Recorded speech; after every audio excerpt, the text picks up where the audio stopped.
Hey everyone, welcome back to another video. So today I'm going to be talking about the advanced French, and this is going to be a bit of a strange video because I don't recommend the advanced French for white because I think that there are at least 2 to 3 good ways for black to deal with it, and white has no advantage in my opinion. But this was based on a suggestion by a subscriber, I believe, or yeah, a person who watches my videos. Um, basically, I'm just going to be discussing the theory and what I found out by researching this variation. I really tried my best. Like, I tried to make the advanced French my main weapon against the French because it was difficult to find something comfortable for me. But after doing tons of work, I think that there's no advantage. So we'll enter the French defense after d5 here and e5, noting the advanced variation. Now let's talk a bit about the sidelines. Knight c6 here is not really good because the possibility of bishop e5, and just pinning this knight so then it doesn't put pressure on white center, and it also blocks the c pawn, which is generally the approach that black wants to take. Either play c5 or break eventually with f6. And oftentimes in the main lines of the advanced French, we will see both c5 and then f6 come at the precise moment. So knight c6 is not a good move. Here we just play c3 to solidify the center, and for example after f6, here bishop b5 already gives white a big advantage. A move like f4 here would also be very playable, but bishop e5 is I think best. And the point being that they cannot take on e5 because of queen h5 check. After g6, queen takes e5, the knight is pinned, so after knight f6, knight f3, bishop d6, queen e2, castles, bishop d7 just developing, bishop h6 gaining a tempo, rook f7, and then the simple move h3, preventing any knight g4 moves, and overall black's setup is very awkward. And the main thing that we need to know in the advanced French, if we're the side playing it or playing against it, is that white will try to maintain control over the d4 and e5 squares, while black will try to reduce white's control over those squares, and so hopefully like breaking it apart. And so I'll demonstrate this thematic example through another variation, but let's just cover this third move, knight c6. After bishop d7 here, just breaking the pin, we play bishop d3 back, which is a way to avoid falling into the knight takes e5 tactic. For example, here, knight takes e5 is already a threat. So bishop d3 here, and after queen e7, f4 here, preparing knight f3, and white is going to get a big center after long castles, knight f3. g5 is a move that we need to consider, but I found after castles, gf4, bishop takes f4. The point being that, again, we control the central d4 and e5 squares, and what should be better. For example, after fe5, knight e5, takes, bishop g7. So black is trying to challenge white's control over the d4 and e5 squares. So here we play queen h5, just still maintaining control over e5. After bishop takes, queen takes, knight h6, knight d2, and the knight is going to come to f3 next, meaning that white will sufficiently support the d4 and e5 squares, and white has a fantastic position. So going back here, instead of that, a6 is possible, but obviously we don't want to retreat, so we take on c6, play knight f3, and black's development is already a big issue here. For example, after c5, castles, cd4, and the c5 here, which seems the most logical. We can play knight c3, and we already have a big lead in development. For example, cd4, queen d4, and yeah, we have a big development advantage. Black still is left with this backward e-pawn, and this is something that black needs to do very carefully, like accepting this weakness. So yeah, that's the move knight c6. And it said b6 here. It's an exceptionally rare move, but I was thinking about why isn't this move playable? Like, one of the reasons is that black wants to play bishop a6 to trade out their bad light squared bishop. Their bad light squared bishop is because typically in the French defense, it's blocked out by the e6 pawn. After c3 here, it obviously bishop a6 cannot be played because of the common tactic takes, and then queen a4 check with a fork. So that's clearly not playable. And so instead queen d7 here, like preparing bishop a6. And black will manage to get bishop a6, but white will still have a very pleasant position, I think. It doesn't solve all of the problems. For example, knight f3 is the main move, but h4 here is the top choice by the engine and something that you can possibly play with with more research. But knight f3 here, just following the normal path. Bishop a6 takes, queen e2. It's a useful move to develop with tempo, and it kicks the black knight back. And you know, queen e2 is a useful move because it keeps control over the e5 pawn, meaning that if black ever plays f6, then we have sufficient support over the e5 square. And yeah, the rook can also, after white castles, we can play rook d1, eyeing the queen on this on the d file. And so after knight b8, we castle here, and let's just say they play a move like c5. Here we can already play the move c4, and this c4 move is very common in the like the Caro-Kann, for example, where we just try to break open the center, and this is a very thematic move in this kind of pawn structure. A sample line here, okay, instead of, okay, c5 first, and then after c4. For example, if they take on c4, this just opens up the entire board, and rook d1 is clearly in white's favor, opposing the queen. And so instead of that, knight c6 is possible, but here we just take on d5, ed5, knight c3, and white will play rook d1 and has also ideas of knight b5. For example, cd4, knight b5, bishop c5, bishop f4, and this yeah, has some possible threats of e6. So for example, knight g7 here loses to e6. Yeah, I mean, because of knight c7 coming next. And instead of that, knight d8 is possible just to cover the e6 square, but after bishop g3, just stepping out of knight e6 with tempo, white will play knight d6 next, and gain a massive advantage because the king is still stuck in the center. So yeah, that's knight c6, and if cd4, then after rook d1, again, opposing the queen, knight c6, cd5, ed5, knight takes d4, knight d4, rook d4, bishop c5, and rook g4, which is an improvement over this game played in 2009. Yeah, for example, after g6 and knight c3, white has a big advantage because of the development and activity, and black also has a vulnerable king in the center.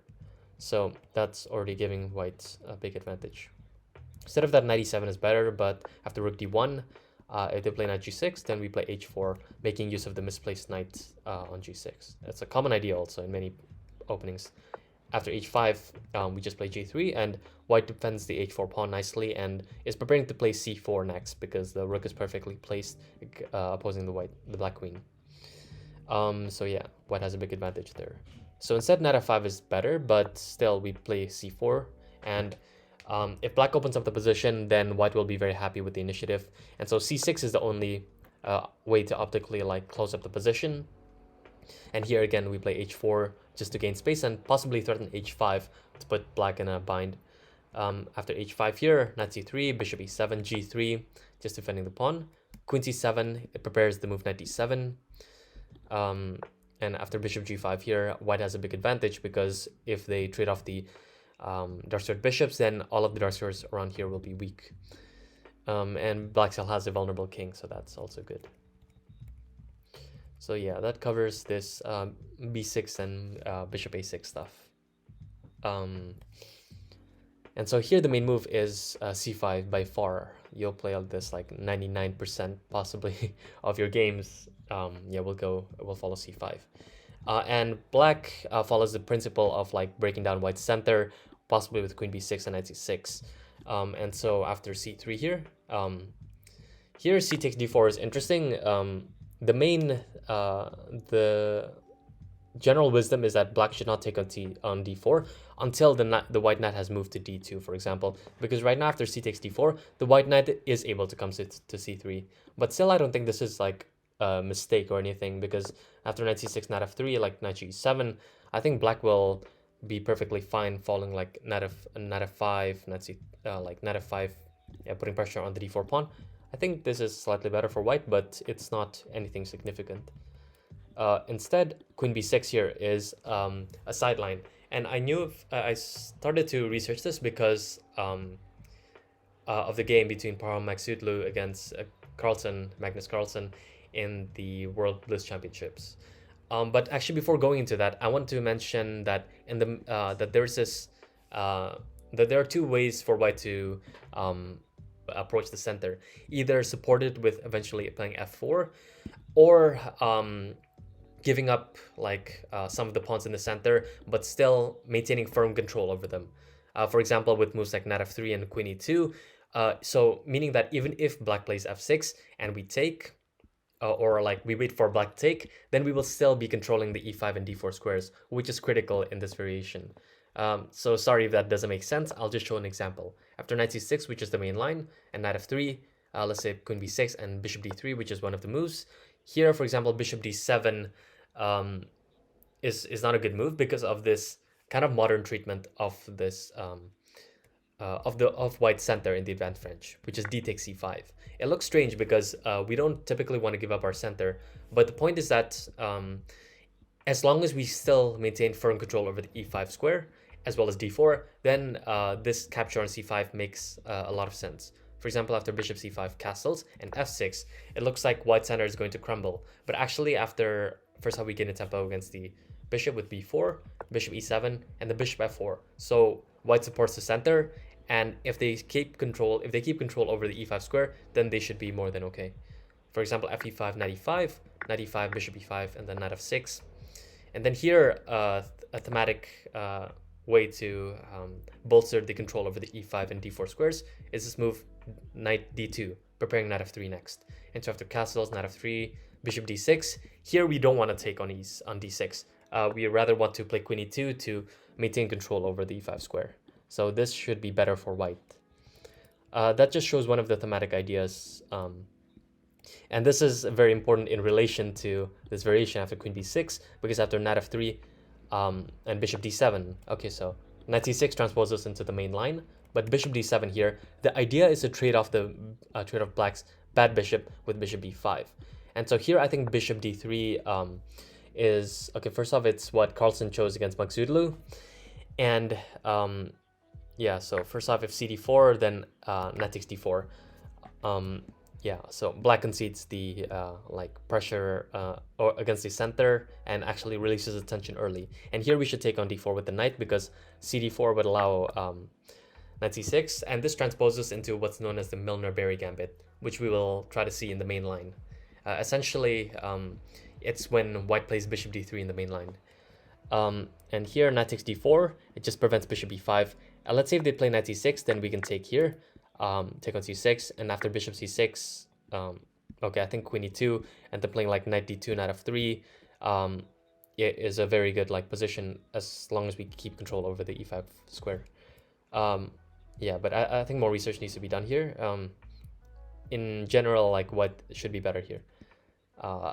That's actually because I mean I'm just lacking in research in that variation, so I'm not going to mention it any further. But rather after bishop c5 here, we play queen g4 because the bishop has left control over the g7 square.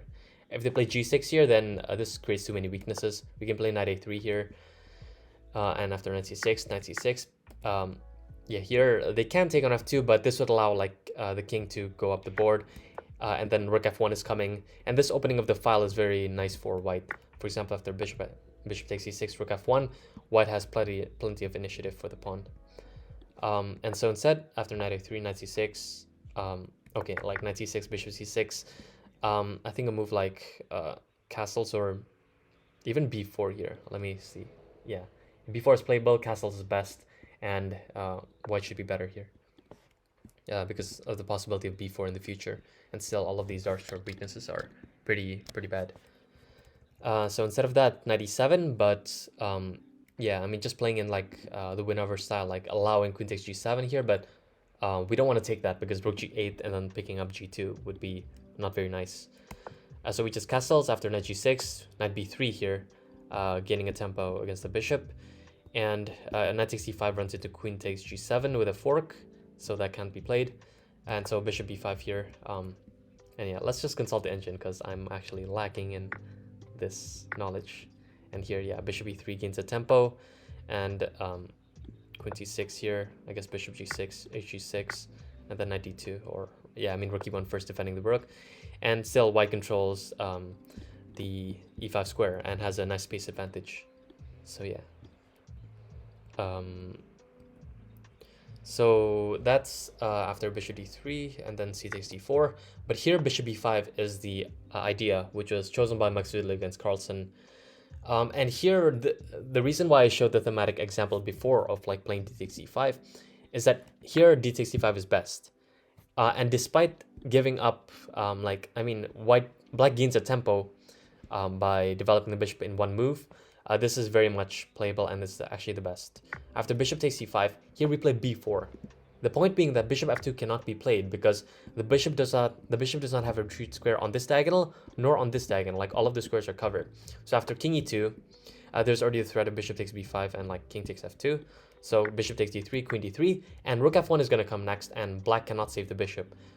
Best is to try to complicate matters with f6. I mean, like in this position, try to find a move that prevents rook f1. You simply can't. So after f6 here, still we play rook f1, and after f e5, knight e5. Okay, now the black gets a square for the bishop on h4, but still after knight f7, white wins a full rook. Like it'll probably be, the knight will probably be trapped, but still it's a big material advantage. So they cannot take on f2. And if they play bishop f8, which is chosen by Magsudlo, this is tricky, but the key move is similar to the main bishop I think bishop e7 is the second most played move. This is like yeah, we'll see a very thematic example. After bishop f8, here we play bishop e3, gaining a tempo against the queen. After queen a6, we'll play the move bishop c2. And yeah, this is a very like interesting idea. The point is that a4 is going to come next, and the knight a3 will also come, and white will castle and maintain a big positional advantage because of the strong e5 pawn, which prevents the knight from coming out to f6. And we will see a very similar position in this line after bishop e7. And as usual, the bishop on e7 is actually stopping like black's development because the knight wants to go to e7, right? And so here after bishop e3, gaining a tempo, queen a6, and here we play bishop c2. So similar to the previous variation, we're just preparing a4. After, let's say, b6 here, we just played once. We'll play a4, after bishop d7, knight bd2, and queen c8 was played once. And here actually there's an improvement over the game, which is the move castles, which only cares about development. The point being if they take on c3, we can play b5 here. And white has a lot of compensation with ideas of like knight b3, bishop d3, and then a5 possibly, and the rook c1 also coming in. Yeah, black's development is really lacking, especially with the bishop on e7 blocking out the knight from coming out, and then black castling, for example. And yeah, white already gives here a +3 advantage despite being down a pawn. So yeah. So bishop e7 is not best. Here best is bishop d3, but after queen d3, again, like taking on f3 is a mistake because of king e2. And so here if they play bishop e7, again, similar situation, the knight cannot go out. So we just castle knight e7, knight a3, a6, preventing knight b5, and then c4 here. Giving up the pawn, but just focusing on like opening up the entire board. Queen to b4, cd5, knight c5, queen d1, e takes d5, knight c2, gaining a tempo on the queen, queen a4, and then here rook b1, with big positional advantage because of the weak d5 pawn, and the rook is very active on the b file here. The bishop is going to come to e3 next, and we have ideas of like knight b4 or knight d4, and white has tremendous compensation here. Yeah, it all hinges on the fact that black's development is really bad.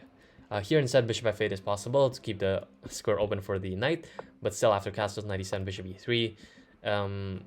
Yeah, okay, like bishop e3. If they play queen d8, then we play c4 here, opening up the position. Very thematic. dc4, queen c4, queen d5. Trying to trade the queens, but obviously we don't allow that. We just play queen e2, keep the queens on the board as the black king is still stuck in the center. We have moves like rook d1 or knight c3, with actually I think near decisive attack, if not already decisive.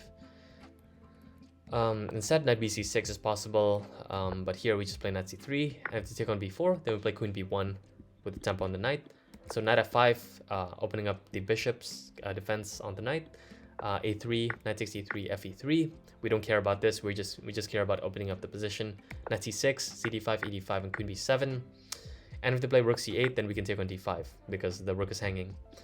If they take on d5, but if they play queen c8, then here again we play queen b3. We keep the queens on the board, and we have pressure on d5, and black just can't defend against this. So yeah. Instead of queen d8, queen c7 is possible, which prevents the immediate c4. Oops, c4. But still, we play after knight a3, preparing knight b5, a6, and then c4 here. This is just like crushing. Knight bc6, bishop c5. And they cannot take an e5 here because this opens up the e file. And like, for example, after queen b3 here, the white rook is going to come to d1. And yeah, black's position is just paralyzed because the knight on e7 is like defending the d5 pawn. It has to be there to defend it. And this blocks the development of the bishop. So yeah, white has a crushing advantage there. So instead, knight g6 is possible to gang up on this pawn. But here we'll just take on d5. Bishop takes c5, dc6. They cannot take on b4 here because it opens up the file. Rook fb1 is very strong, and white has a big advantage. And instead bishop e7, but we just take on b7, queen b7, knight c4, with knight d6 possibly coming in. Let's say castles and a3. This is the best line for black in this variation, and it just results with an extra pawn for white and no compensation. So yeah, that covers this interesting bishop e5 move. Yeah, after instead knight c6 here is possible, and the idea, I mean, instead of like playing bishop e5, knight c6 is possible, saying that the bishop is not best on d3 because it blocks the queen's eye on the d4 pawn, and so they're saying that this is like a clever provocation. And here we play a d takes c5, similar to the previous like thematic idea. And here queen c7 is a typical move to try to say that after you took on c5, now the e5 and c5 pawns are weak, and so what are you going to do? But here it doesn't work because the bishop f4, we defend the pawn, bishop takes c5, b4, we gain a tempo, bishop e7, castles, h6 here for example, and I think a move like knight d2 here, or knight a3 even is possible. Let's consult the engine for one move. Yeah, knight bd2 here is very logical. And how is, yeah, I mean, white just has a big space advantage. This gives white advantage, some advantage. And bishop takes c5 here is possible, but castles, here we're threatening a b4, so a5, and here we play queen e2. And again, typical situation, we can support the center with bishop f4 and a nice position. So yeah, that just covers this bishop d7 move. And instead, knight c6 is the main move by far, just putting pressure here. And black wants to play like queen b6 possibly, or they can also choose other setups, which we will discuss. After knight f3 here, taking on d4 is not best because it allows the knight to come to c3, but like a3 here preventing bishop e4. And yeah, I mean, this should be okay actually for black. I think that this is very okay. This is a very okay way to play. So yeah, that's like the main problem against with the advanced French is that black has like many easy solutions to reach equality, I believe. F6 here is possible, but bishop b5, and yeah, what has black accomplished by playing f6? Not much. They cannot, if they take on e5, then knight takes e5 with queen h5 coming, so that's quite a bad position. Knight h6 is possible here. The idea is that if we take on h6, then they will open up the g file, which is not what we want. So we play bishop d3, preventing knight f5 because then we will take and then we will damage the pawn structure. So cd4, and here now we play bishop takes h6. The idea is after g takes h6, cd4. Now the situation's a bit different because there is no tension on the d4 pawn, meaning that white does not need to be concerned about this as well as this. Like, yeah, so here white should be better. And instead knight g7 is possible. It's very tricky. This is like a way to try to trick white into getting a bad version of the bishop e2 line. For example, here after queen b6, bishop e2, this is like the second most common move. With this knight g7 move, black tries to trick white into developing the bishop to e2. For example, this is move order because after cd4, knight f5, knight c3, queen b6. There's this known line that goes knight e4 and the queen a5. where black is known to be doing very well after bishop d2 and bishop d4. So yeah, this is what we want to avoid. We'll talk more about this in the main line, but that's essentially why we should not play bishop e2. Instead, precise here is knight a3, which transposes into to another line actually. Yeah, so just don't be tricked into playing this into playing bishop e2 and just preparing castling, because there's a move order trick here. cd4, cd4, knight f5. We can play knight c2 here, and now we're defending the pawn sufficiently after queen b6, bishop e2. White is, I think, should be better here because they have firm control over the center, and black does not have counterplay against white center. Yeah, I mean, it's okay. I mean, we'll possibly discuss it more in depth, but knight g7 is just a move order trick. Bishop d7 here is possible, and this is another system that I think also leads to equality. The idea is to go for knight g7, knight f5, I mean knight g6 or knight f5, and usually black plays bishop d7 first to even play rook c8 next. And I think this was chosen by Mamedyarov against Anand very recently in one of the classical events. Yeah, so bishop d7 here after bishop e2. Well, I mean, we can talk about a bunch of moves here, but the main line is like knight g7, and then here knight a3, which is thematic. When the bishop on f8 is blocked, c takes d4, cd4, and then bishop takes a3 is not a possibility. And so here after cd4, cd4, knight f5 is the main move, and then knight c2. So this is kind of the position that we will get. Like here, knight a5 is possible, and then here I recommend h4. Yeah, but black gets in bishop e5 after takes h5 here. I think white should be doing better because this pawn is quite annoying for black to deal with. After h6, then white has a great bind, and white also has like firm control over the d4 pawn. So I think this is a very good position to have. So yeah, you can look at all of the lines and the PGN that I upload below. But let's talk about the main stuff, which is queen b6 here. And here bishop e2 is a calmer approach to the situation, but I don't like this approach because after cd4, cd4, knight h6, if we take on h6, then they're going to take on b2, and these complications are not looking great, I think. I think the computer values this as equal, but it's very hard to play like this kind of position. White is down 2 pawns, so what can... Yeah, I mean, how can... I mean, this is a very difficult position to play for as a human. Yeah, so... That's kind of like the idea behind knight h6. And if we play knight c3, then black at least equalizes with knight f5.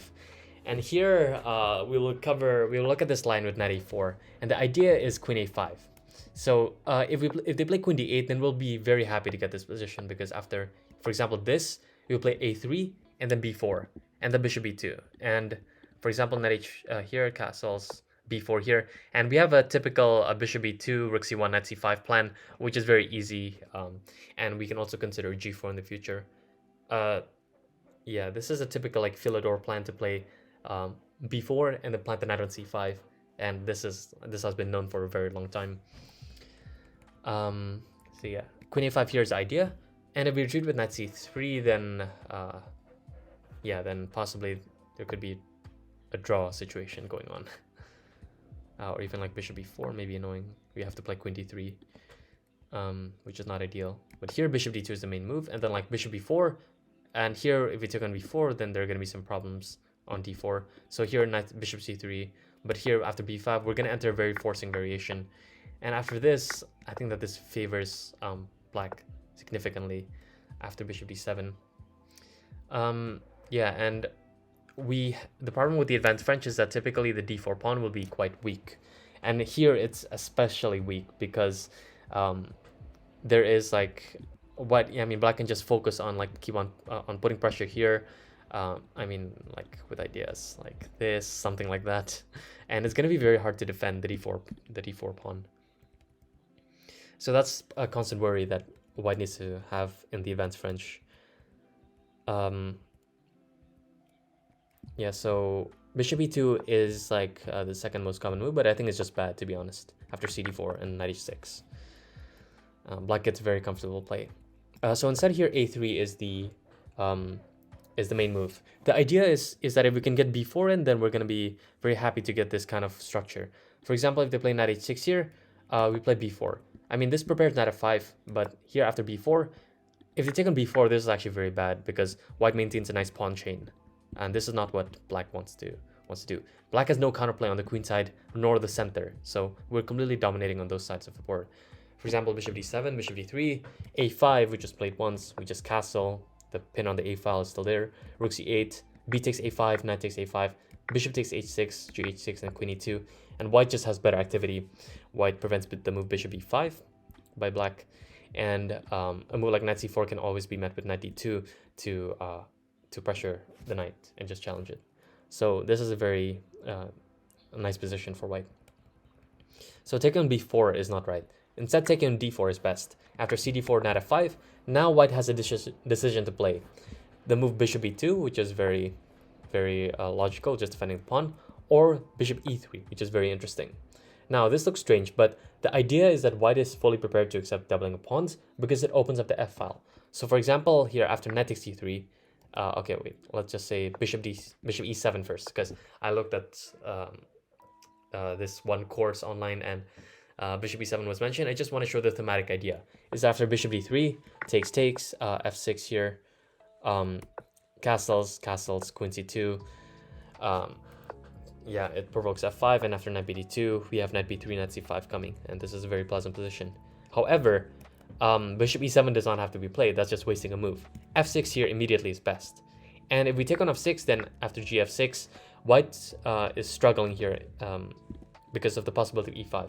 So after bishop d3, knight e3, fe3, bishop h6 here, this is a very weak pawn, queen e2, and after a5 here, yeah, b5, knight e7, knight c3, castles, e5. Black just gets a massive center. So for example, knight a4, queen d6, e4 here, and then d takes e4, bishop takes e4, e takes d4, king h1, king h8, rook ad1, bishop g4, h3, takes. Let's just see this line continuing further. At the very end of the day, black has much more active pieces. This knight is very offside. This pawn is not really going anywhere. I mean, white can't dream of it, of promoting it, but it's not going to happen, I think. And this pass d pawn is rather more dangerous than this pass b pawn. So e takes f6 is not good. And set here b5 is like essentially the drawing line. After knight takes e5, sacrificing the piece, but after d5, knight e3, fe3 takes here, and then we will get a perpetual here. Because here, like, king f2, bishop c5 is not something white wants. So yeah, that's essentially, like, this f6 move is problematic in this bishop e3 line. So bishop e2 is better, but still, after the main line, bishop d7, preparing rook c8, here g4 is the main move. And let's just look at this line, like knight c3, preparing knight e4, knight c5. So here knight e5 is a very nice idea, making use of the pin on the b file. And so here after queen c2, defending the bishop, and knight c4, we will just take on c4 and play knight d2 here. It looks like a very dangerous idea, attacking the c4 pawn and preparing one of the knights to go into e4 and d6. Because if they take on d4, then after knight c e4, queen d3, knight d6 next, knight f7 is actually gonna win a full rook. So here queen c6 is best, attacking the rook, and after knight c4, knight c8. And the point is that if we take on c4 now, I think at least b5 there is gonna come, and the trading of the exchange of the queens, it gives black enough compensation for this lost pawn. For example, after knight c4, b5, knight e3, takes, bishop c6, f3, knight b6, king e2, bishop e7, h4, castles, knight c5, knight c4, bishop c3, bishop d5. Black has enough compensation here for the pawn. f6 is also coming very quickly here. So I think, yeah, and the bishop on c3 we notice like just dead behind its own pawns. So black has enough compensation here. For example, g5, trying to prevent f6, but still f6 comes in. Black has enough compensation for the pawn. So yeah, that's like these couple of lines, especially this line, this long forcing line, is like one of the main reasons I think that the advanced French is just not a good, um, not really a good opening. But c4 here is a different situation. Black, okay, this is a typical idea. For example, in the Chebenenko Slav, I mean, rather the Chebenenko Slav, you can compare it more to this advanced French after c4. The idea is that if white has played a3 and c3, then b3 cannot come, right? And so that's the main rationale. And so here the main move is knight bd2 and knight a5, trying to prevent the move b4. For example, f6 here. Okay, not f6. Let's just talk about knight g7. Okay, knight g7 is a blunder because of bishop c4. Like here, and knight d6 coming. Like b4 is a nice move, threatening b5, b5, knight f7, and yeah, the sacrifice is just very strong. So instead of that, let's see. Yeah, essentially like white is gonna try to play b3, right? So, and just try to undermine this pawn. And so knight a5 here is the main move. And here, I think the move b4 as well as rook b1, they just transpose. After b4 takes and then rook b1, we'll actually get to the same thing after rook b1, bishop d7, and then b4. And now I started looking at this variation after the game Anand versus Duda. I think it was a rapid game. And this looks just totally crazy because after c takes b3, knight b3, doesn't bishop a4 just win material? And it does, but this is like a crazy line after knight takes a5. Obviously they cannot take on b1 because the bishop's hanging. And if they take on a5, then after queen d2, defending c3, queen c7, bishop d3, rook c8, castles, still, I mean the b7 pawn is hanging if they take on a c3 possibly. So knight e7, queen e2, and white has a tremendous position actually. We can look at the engine and just say that yeah, this is very good. Yeah, so I'm not trying to bullshit anyone with fake analysis, but here the main line here is after bishop d1, bishop takes d1. Also, sorry for swearing. I realize that possibly there are some younger people watching my channel. I'll try not to do that. But anyways, after rook takes b6, ab6, black is up in exchange actually, but we have this annoying bishop b5 check. And if they play king d8, then after knight takes b7, king here, king takes d1, king b7, and then a4 here, we'll get actually a very pleasant position. There are always ideas of like knight g5 coming in to attack here. The king is very safe in the center of the board, can go here. And yeah, I mean, there are ideas of like h4, h5, possibly rook h3, rook g3. Yeah, this is a very nice position. And instead, king e7 is the main move here. And after king takes d1, b takes a5 is best. Rook takes a5 was chosen in the game between Ravi Haria against Gawain Jones in 2021. And you can look at that game. I think that's a very instructive game. After a4, we notice that black has doubled pawns, and the rook is misplaced. So this is just not a good decision to take with the rook. B takes a5 is best. And here we play a4. First up, opening up the diagonal and also preventing black from playing a4. And here, there are a couple of moves like knight e6 is possible, king d8 is possible. And I'll just show some of the lines here. Knight g5 with some initiative, knight h6, h4, rook c8, and then rook h3, defending the c3 pawn as well as trying to activate the rook. Rook c7, and we'll look at this game. I played in 2020. d2, here, king d2, takes, c4, takes, attacking d4 now, and after rook f4, d7, yeah, rook d7, bishop e6, g5, rook g4, here, f4, bishop a5, b6, and we'll get this position, and I think a draw was agreed here. So yeah, you can just look at some of the sample games. There are not a lot of games, but this exchange sacrifice is very, very interesting. f6 was chosen in the Anand versus Duda game, and here g4 is very nice. I've analyzed a bunch of moves, like okay, not this one, but b6 here, and here g5 is just very strong. I mean, b6 is just an example to show that what if black does nothing? Here g5 is actually a threat, and if they play f5, then there's this bishop a3 check, and like the bishop on f8 hangs. And instead of actually after king f7, there's a g6 move. If they take on h6, g6, then knight g5 is just checkmate. So king g6, rook g1, and if they play king f7, then knight g5, and this is just crushing, easily winning. And instead king h5, but after bishop c1, which is a very, very nice move. Preparing rook g5 with a windmill. H6 here, covering the g5 square. After bishop e2, g5 is the only move. Knight g5, king g6, knight e6, king f7, knight f4. White is just easily winning with everything open. So yeah. And if they play fg5, then after knight g5, h6, bishop a3, white just wins. The like knight f7 coming next. So yeah. And instead of that, like king f7 is best and played by Duda, but here g5. And here playing a move like f5 also again loses to the systematic g6, which is kind of the dangerous like move that a lot of people will possibly not realize. That g6 is like a massive threat. If they play king e7, then after bishop a3, we just win the bishop. And like for example, this sequence, bishop d6 is just completely winning.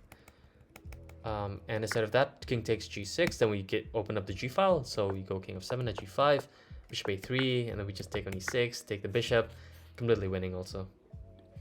So instead here, best is h6, and after g takes f6, gf6. Rook g1 is quite possible. I think it was played by Anand, and this is also a fine move.